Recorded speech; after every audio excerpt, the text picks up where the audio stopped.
Hello there, pre-matriculants. Welcome to Educate. In this video, we will be continuing with our biodiversity of plants exercises.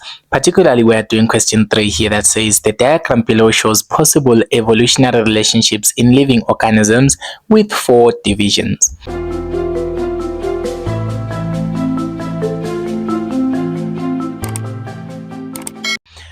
So basically, from the statement, guys, you should learn to kind of improvise in the exam. You see, this is a definition that says a diagram. Let's just say the diagram that shows possible evolutionary relationships in living organisms.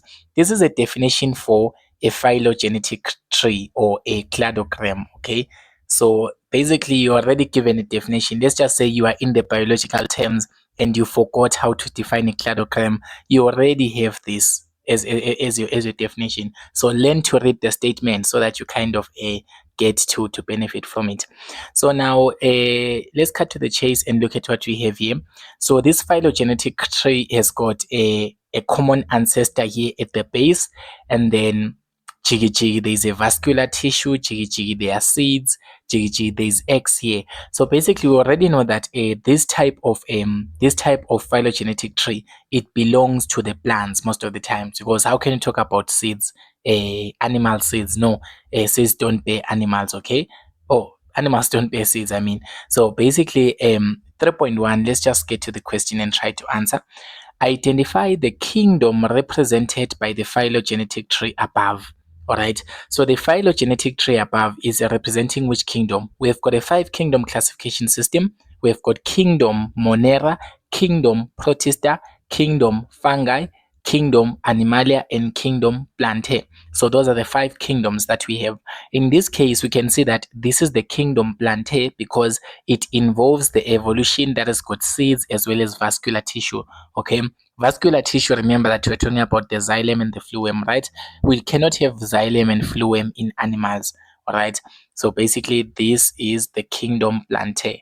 So when you write the kingdom there, you're gonna say that's our kingdom Plantae. And then now we go to 3.2. 3.2 says give the letter and the name. Okay, so let's just write A here. So when they say give the letter and the name, you need to give the letter and the name. If you miss one of them, that's going to be only 1 mark out of 2. Sometimes they won't give you the 1 mark. So make sure that you write the letter and the name of that division that has got A dominant gametophyte generation, and B, fronds as the leaves. So basically, you need to know how to interpret a phylogenetic tree. We know that we have got 4 divisions under the kingdom Plantae. We have got a division Bryophyta, Pteridophyta, Gymnospermae, as well as Angiospermae. So those are the 4 divisions. But how are you going to identify what division A is, what division B is, what division C is, and what division is D? So when we look at A, you can see that A here, this is A. So A is actually the one that is most connected to the common ancestor, and there is no new adaptation on A. So that is kind of the oldest version of the plants. The oldest version of the plants is known as the bryophytes. So we already know that A needs to be the bryophytes because there is no any new development that has happened to it. But when we look at this, if we continue with our phylogenetic tree and tracing it, if we're tracing it in this green way here, you can see that it has got one new development, which is a vascular tissue. All right. So we know that the bryophytes, they did not have any vascular tissue. They did not have any new feature on them. But the moment we start seeing that there's a development of a vascular tissue, we need to see which plant here is having a vascular tissue. In this case, it is plant B, which, remember that from bryophytes to pteridophytes, there was a development of a vascular tissue, right? So basically, B has to be pteridophytes. Okay, don't just guess. You need to kind of do a proper analysis. This is pteridophytes. Why do we say that this is pteridophytes?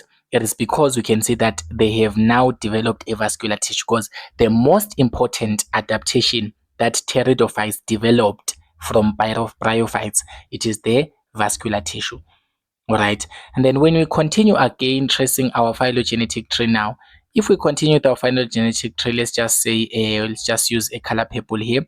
If I trace it in this way and continue and continue and continue and continue using this color, I think this is navy blue, you can see that here it is written seeds. This is a new development. We know that in plants, after the pteridophytes developed a vascular tissue, the next plant developed some seeds, and we know that that plant needs to be the what? Needs to be the gymnosperms as well as the angiosperms.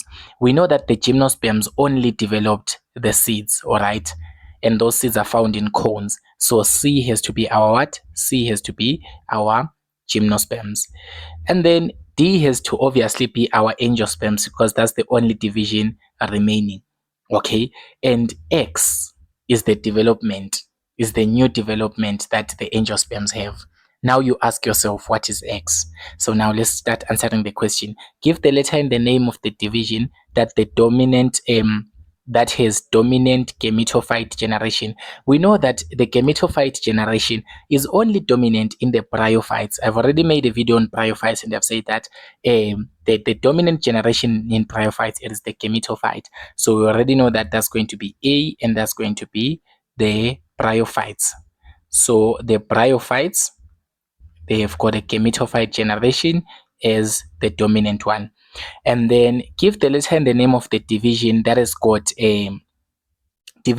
got fronds as leaves. So the term fronds only appears in the ferns. It only appears in the what? In the ferns. Alright. Basically, the leaves of a fern, they are known as fronds. Okay. So basically, the leaves of a fern plant, they are known as fronds, if you didn't know. So we know that fronds are leaves of a fern. And you know that a fern belongs to the kingdom, to the division Pteridophyta. All right. So the division here, it has to be B, which is the Pteridophytes, or you can say kingdom Pteridophyta. So this is going to be B, Pteridophytes. So the name of the fern leaves is known as the frond, if you didn't know, or the compound leaf, Pteridophytes. Then now when you go to 3.3 now asks us state the evolutionary adaptation at X in division D that allowed it to be successful.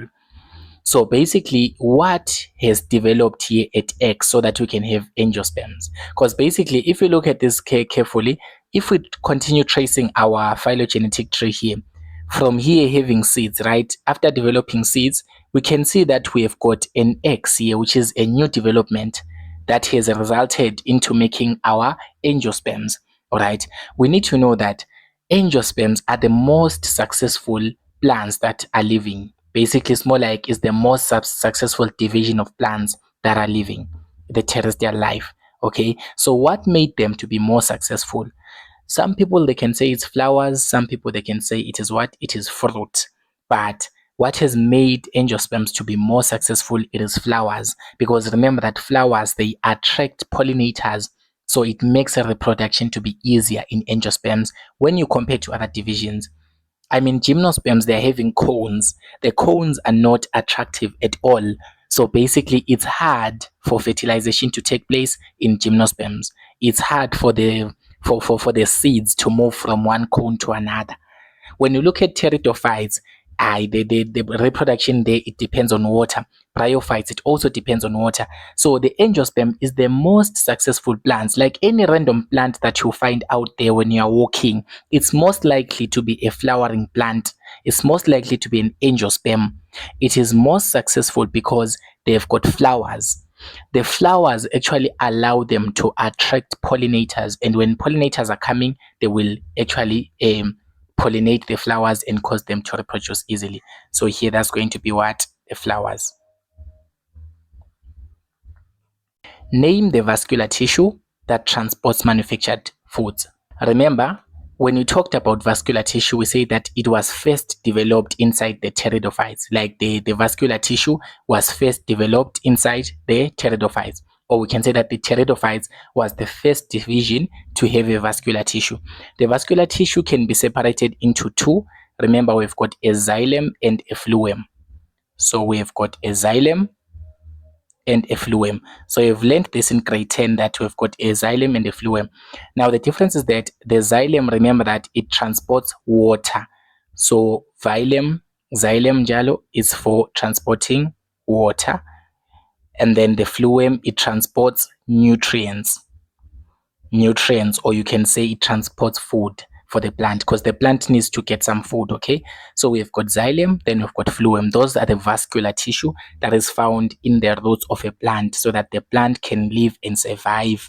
All right, so now name the vascular tissue between xylem and phloem. Which one transports manufactured foods? Manufactured food kind of sound like nutrients, right? Because basically the food that is being manufactured by the plant, or maybe the manure that you are putting on the plant, or the food that is being obtained, or the nutrients that are being obtained from the ground, they are transported by the phloem. So that's going to be your vascular tissue.